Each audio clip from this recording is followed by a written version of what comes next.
be on the mic so everybody can hear your question. I'll try to answer the question. The council will try to answer your question as well as follow your question. Just a big announcement.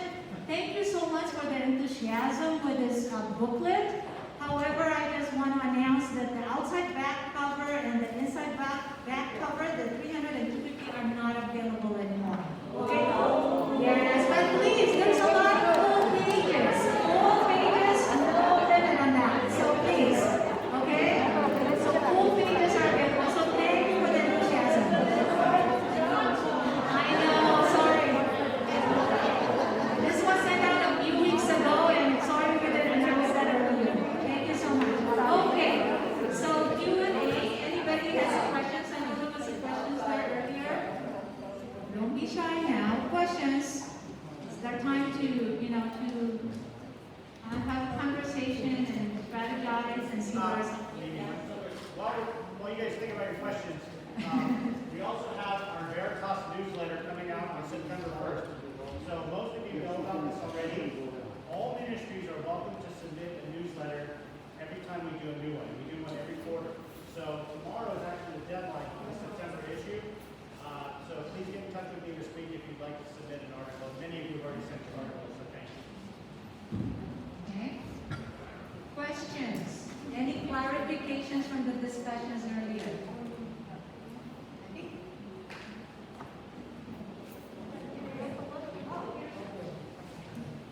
Well, actually, just for clarification, on the Centennial Mass, you said that there's only like one Mass, right? And so we don't have any like hourly Mass at the church. Okay, so the Centennial Mass, which is going to be February, correct? Yes, there will only be one Mass for that day as we are celebrating our Centennial Mass. And it's going to be outdoors, so the plan for now is probably using the school ground. We'll give you guys more details on that, but that is the plan for now. So only one Mass for that Centennial Mass, and it's going to be a bilingual Mass by Archbishop Gomez. Okay? So plan for that day.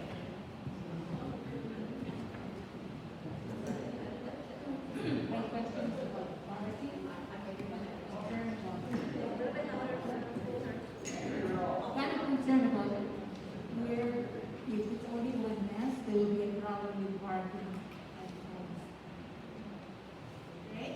We are aware of that question, so as I said again earlier, we are probably thinking of working, maybe we can do a shuttle bus. That's something that we had discussed. I don't know if you guys are familiar with Eagle Rock Plaza. We might be able to park there, bus you guys here, around the community, and we're trying to figure out as we have to figure out the parking for that day. And yes, that is something that we have discussed already. So the question was about parking for the Centennial Mass. We are also planning to close Merton Avenue in front of the school and the church, so that would be some extra space. We may be using it either for seating, or we may also use it for overflow parking. The Mass, as Mimi said, would be in the schoolyard, so we have the school shelter, and we'll probably put up additional tents so that people can have shelter. I believe the main parking lot will remain parking, and then the banquet would be in Parish Hall and in the lower parking lot. So we're going to try to keep as much of our parking for that event as we can.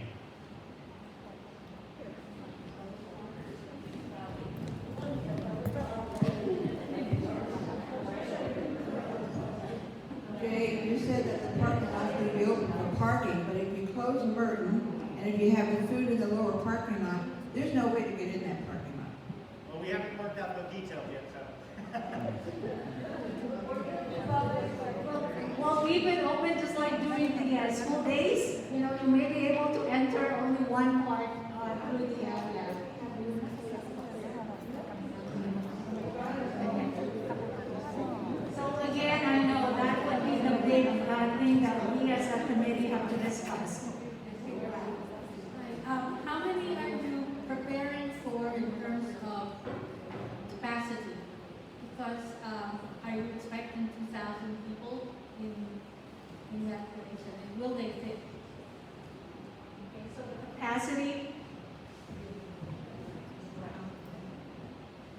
That's a good question as well, and I think that's been one of the biggest challenges for the Centennial Committee is kind of figuring out how many people will come, especially with the pandemic, because over the months we've had months where things were more open. We've also had months where things were more closed down, and so we're hoping things will trend in the right direction between now and the Centennial Mass, so that there is less restriction and people will be more open to coming to the Mass. However, that could change, and so we're not entirely sure, to be honest. There is not a very good estimate as to how many people will come. And so as we get closer to the Centennial Mass, we will be getting in touch with ministries to try to find out what level of participation we're expecting. We'll make sure that you guys are aware of what is going on, you as the ministry leaders. Okay, so once we have something from our committee, it will be communicated to each and every one of you. Okay? Any other questions?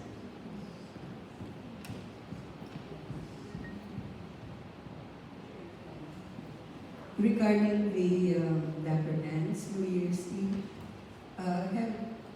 has the committee decided how much we will be charging per ticket? Because, I mean, if we want a good attendance, we should be selling by October, November, so that we can plan the menu, we can plan for, for whatever we will be doing, so that we can at least submit a certain amount to the church also. So, it's a fundraiser. It should be a fundraiser as well as a fun evening for everyone. Another thing, I have had some feedback from people who have been attending the New Year's Eve dance for years. The 1920s Dapper dance costume is a little issue for some who are not willing to spend for their dresses or their gowns anymore.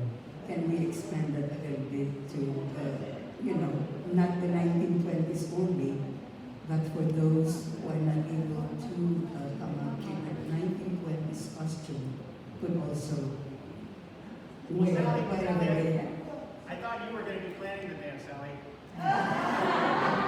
Yeah, no, but I'd like everybody to at least be aware. Those are all good thoughts. We have not actually gotten to the details of the dance yet because it is in January. Right now, we're focused on the grand opening, so that's been quite a challenge just to get the grand opening ready with all of the Delta variant, etc. So, that said, the New Year's dance is still in planning. So, if you have suggestions, I highly recommend that you sit with Josh, who's in charge of our events committee, and lay out all of your thoughts with him, and then that way we can address them. Okay. Yes, that's what I was about to say. That so Sally or an events committee, that would be something that we have to do. But thank you for those ideas. Hi, on the parking situation, we started with this pandemic by reserving our spot in the masses, in the different masses. So it might be a good idea for the Centennial Mass, since you are expecting a lot, to make reservations instead and to make suggestions to just drop them off and pick them up for the Mass. Ballet.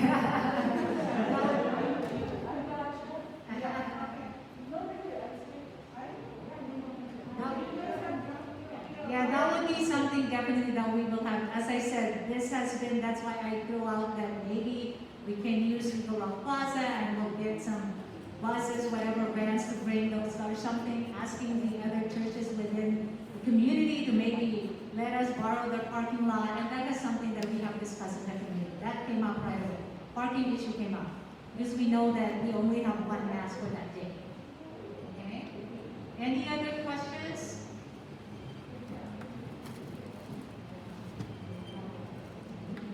I'm very comments to I know I also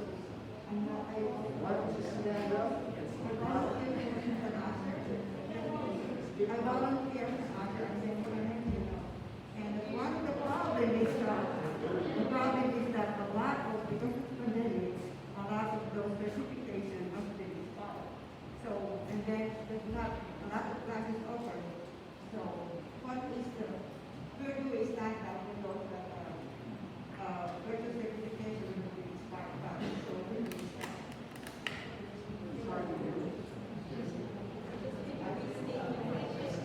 About where do we stand in regards to the virtues that have already expired and their participation with all of Paris activities?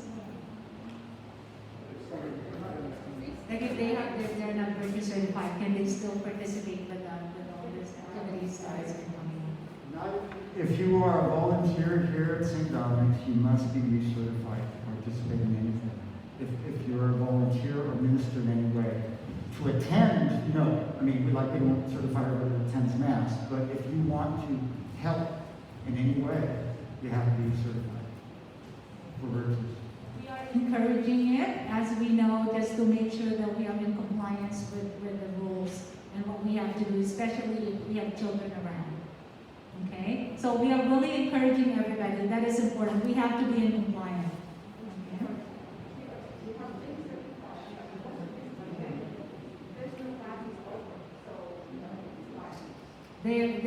So the question now is, they have had their first training, now this is for certification. I know there are some available now online, so I think, reach out to the Parish office and see, and Maureen may be able to probably answer us with that question.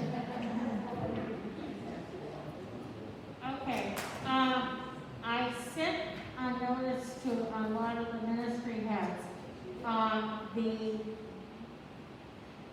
The Archdiocesan Office of Family Life is offering virtual classes through the end of the year. So, first of all, you have to be comfortable with Zoom. And the registration process for that is totally different. So, for the ministry heads, you've got 2 forms. One was a list of classes, and this is also in Spanish. And so you have the registration form, and then you also have a form that acknowledges that you are taking virtues, and you agree that there's not going to be your kids running around in the same room. All of you that have taken virtues know, if I get somebody that's young coming in the door, I ask them how old they are. And I've had, young people, and I'm like, how old are you? Because as a facilitator, we are not allowed to have anyone under 18 years of age in that room. So that's one option. The other option is I'm only doing the full classes. I've got 3 full classes scheduled because I figured that a lot of people, their certification lapsed. And so I decided I'd schedule the full classes. I may do a recertification class in November in my spare time.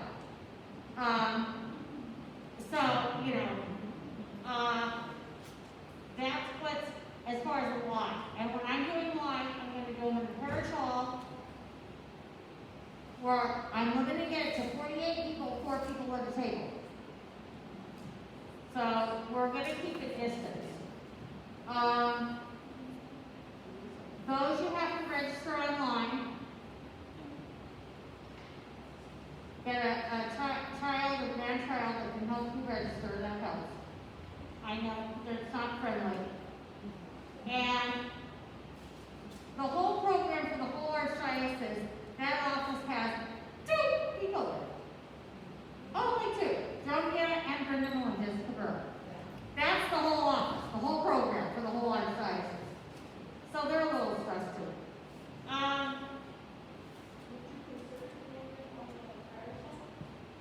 I am doing it in the Parish Hall. But I'm limiting it to 48 people.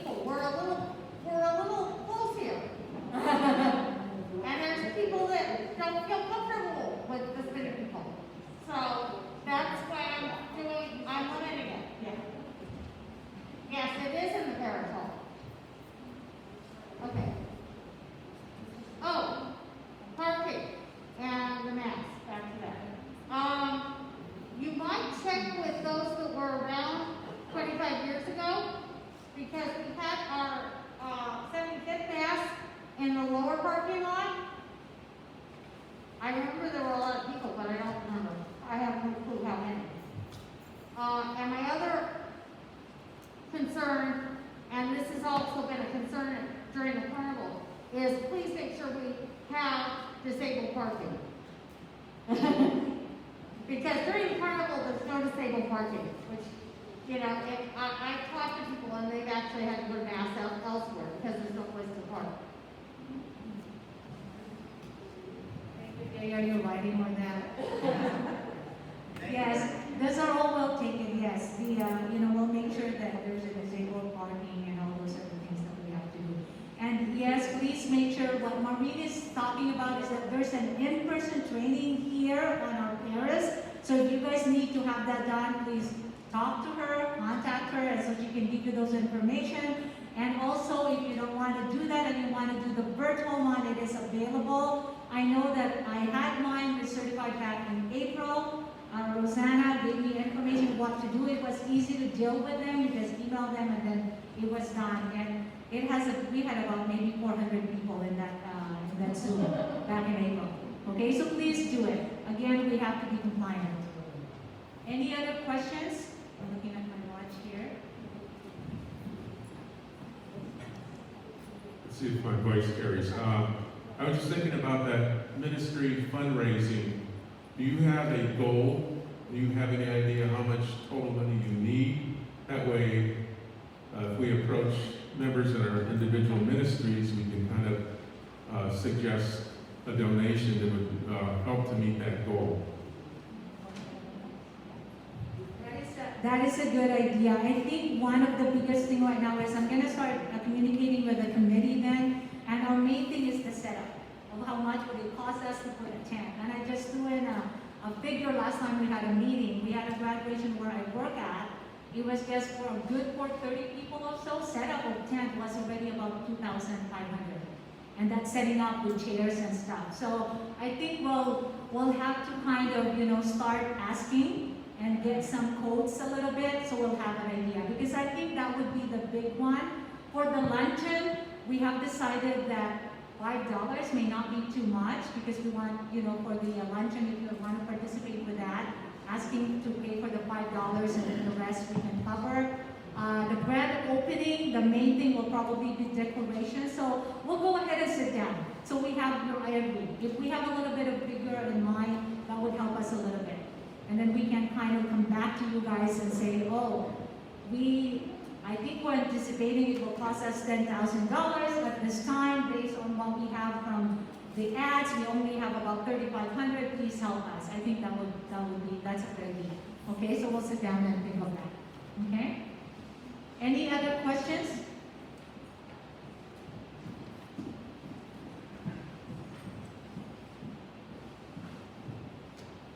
Thank you, everybody. This is Fernando Rodon. Really great night for the Mexico window concert 20. So a few things. First of all, for parking, of course, don't forget for some of us who are disabled, we need disabled parking, but also we do need a designated spot for our transportation access services to pick us up or city ride, whatever the transportation is around this area. That's one. Second, for the Centennial Mass, just would like to ask Father Roberto to also let us know if you need a color core, since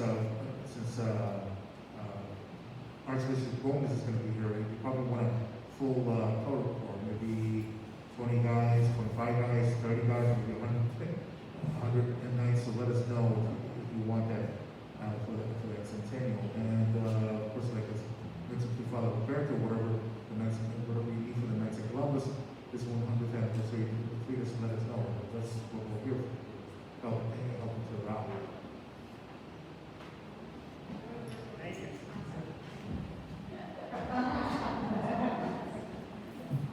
Okay, and again for parking, it just came out in my head. Just also try to probably carpool, van pool. Maybe we'll have that. If you carpool, you'll have a spot. If you don't, then you may have to look for your spot. I don't know. Something that we have to think about. Okay, and make sure everybody's vaccinated in that car, okay?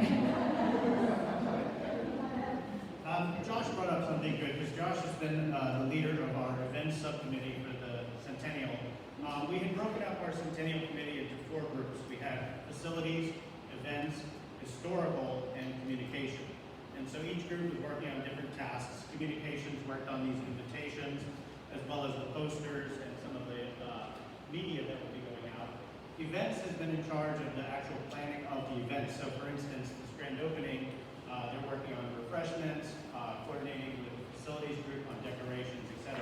Now, that's coming up in September. That's our first kind of hurdle for the centennial year to get through. Beyond that, we do still have a lot of planning, as you guys have heard, whether it be the Dapper Dance, the Centennial Mass, etc.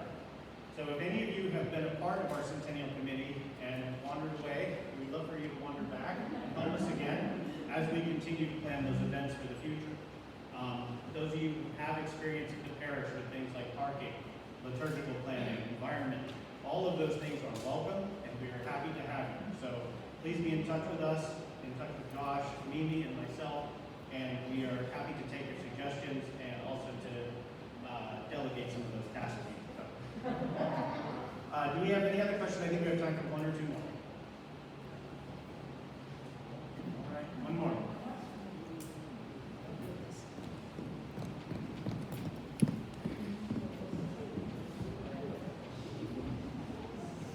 I'm going to be going back to virtues. I know that there is a lot of questions. People are having problems, or they said they cannot do it. If you have any issues about virtues, call me at the office.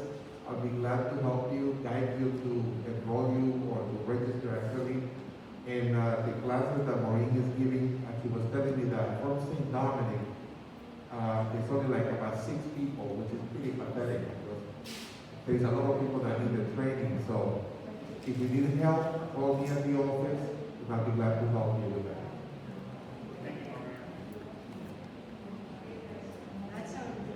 That's in regards to our virtues training. Anything else, Kate? Anything? No? Well, again, thank you so much. And there's a lot of good discussions. There's a lot of good suggestions. Please don't hesitate to reach out to any of us for any questions. This is our celebration. This is for each of us. This is for our church. This is for our community. And I know that we are going to make it. Okay? To that, Father Roberto, our closing prayer. Or anything else you want to add?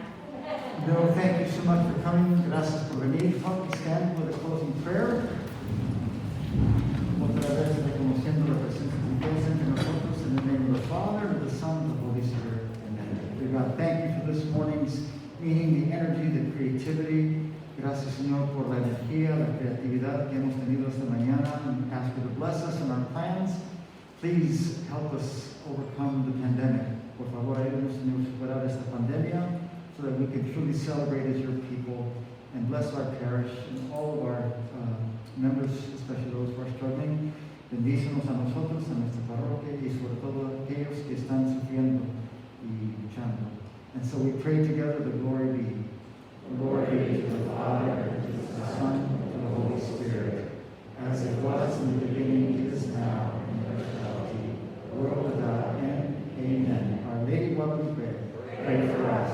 May God bless you all. In the name of the Father, and of the Son, and of the Holy Spirit. Amen. Thanks to our pastoral council.